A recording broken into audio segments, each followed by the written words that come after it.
I'm okay with the logo being updated because, as you see, my back could look kind of evil, whereas the new one, he's a happy drunk.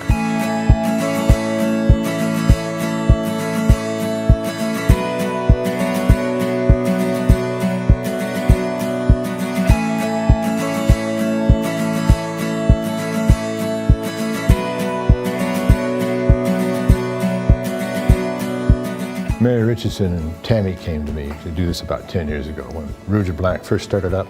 The origin of the logo began as a restaurant engraving from the 1800s, so it was very much almost like scratchboard, very fine line.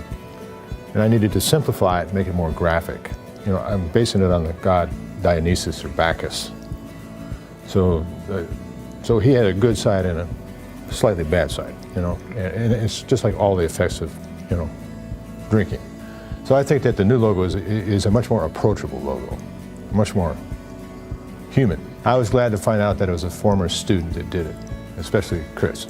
When I was approached about redoing the logo, there really was no idea what they wanted. They just really wanted to see what could be done with the current logo and how it could be changed up. Marty always stressed contrast, you know, light to dark. And in the original logo, there's a lot of that. There's varying shadow areas and then there's bright areas. Very simply communicated, but very effective. And I wanted to do a variation of that with a lot of detail, but still it's broken down into simple shapes. I have been itching for years to do a logo of some sort. I wanted to do it with a scratch board. When this project kind of came up, I looked at it and said, this would be perfect. A scratch board lends itself beautifully to a wine label. That type of artwork, you almost expect to see it in association with wine, old world things. So I took that upon myself as this was going to be the time I was going to try it. The creative process for the logo began with taking the old logo and kind of deconstructing it, finding the elements that were really necessary that needed to be kept, and then some other areas that we might want to update or add to it. Areas here where with the grapes and like a corona of leaves around the Bacchus. The horns were definitely something I wanted to make sure were added to give that fawn type of personality.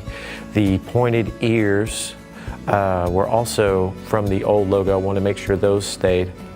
And then finally we transfer from the paper to the clay board, and that's when we begin the inking and going back in and cleaning up with the knives, scraping away different parts of it that we need, and adding the extra details that you see now in the finished project. He kind of went the reverse of the direction I went. I went for simplification. He started out with complexity and then simplified from there. And I think the work with the shading is just phenomenal. As a patron, I always enjoyed going to Rouge et Blanc, and to get to do the logo would be great. Knowing that Marty had done the logo also kind of add a little extra to it. It's a real pleasure to work on anything for Rouge et Blanc.